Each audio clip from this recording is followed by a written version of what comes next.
Je reviens à mon énergie. Donc, ce que vous voyez, c'est que la quantité d'énergie mobilisée par personne, c'est-à-dire la quantité de machines mobilisées par personne, a considérablement augmenté en l'espace d'un siècle et demi. C'est ça la révolution industrielle, et c'est ça, j'insiste encore une fois, qui fait l'augmentation du pouvoir d'achat de la population. Si je regarde aujourd'hui, l'essentiel de ce qui fait notre pouvoir d'achat, c'est donc des énergies fossiles. Alors le dictionnaire est bien fait. Des énergies fossiles, c'est des restes de vie ancienne, enfin c'est des restes anciens, c'est des choses qui ont fossilisé.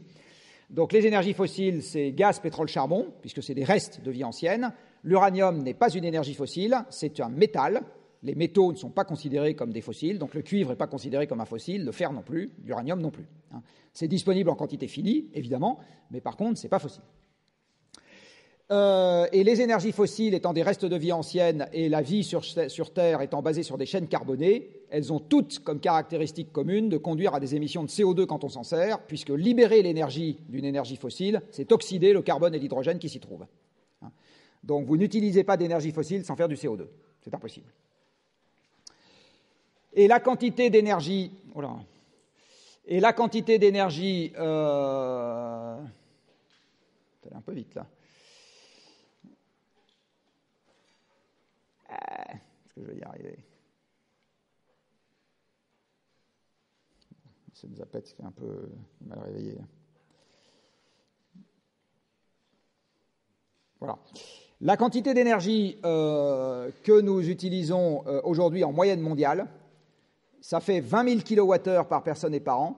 Et avec le petit calcul d'ordre de grandeur que je vous ai fait juste avant sur comment se compare la puissance musculaire et la puissance des machines, ça revient à dire que chaque terrien, grâce aux machines qu'il mobilise à travers cette quantité d'énergie, a multiplié sa puissance productive par 200, a multiplié sa puissance musculaire par 200.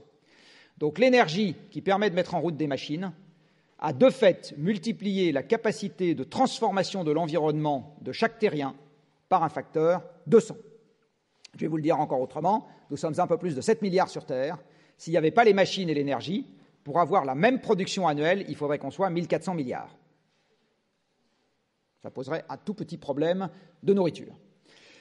Donc, les machines ont permis, j'insiste, de faire de nous Superman pour de vrai. Alors, en Occident, ce n'est pas 200, le multiple, c'est entre 500 et 1000. Et pour les CSP+, que vous êtes majoritairement, c'est plutôt entre 1000 et 2000. Donc, vous, dans cette salle, vous vivez, moi, dans cette salle, je vis, parce que je fais partie de la même catégorie, exactement comme si j'avais 1000 à 2000 esclaves à ma disposition en permanence. Le smicard français, grâce à l'énergie, vit aujourd'hui comme un nabab. C'est ça le drame politique de cette affaire. Vous ne pouvez pas lui dire, mais c'est la réalité. C'est ça le drame politique de cette affaire. Et même le mode de vie du smicard français, ça qu'on va voir dans pas longtemps, n'est pas durable. C'est-à-dire qu'il est déjà trop élevé par rapport à ce que la nature est capable de nous offrir en combustible, en capacité d'épuration du CO2, etc. Voilà. C'est ça, encore une fois, le drame politique indicible de cette affaire.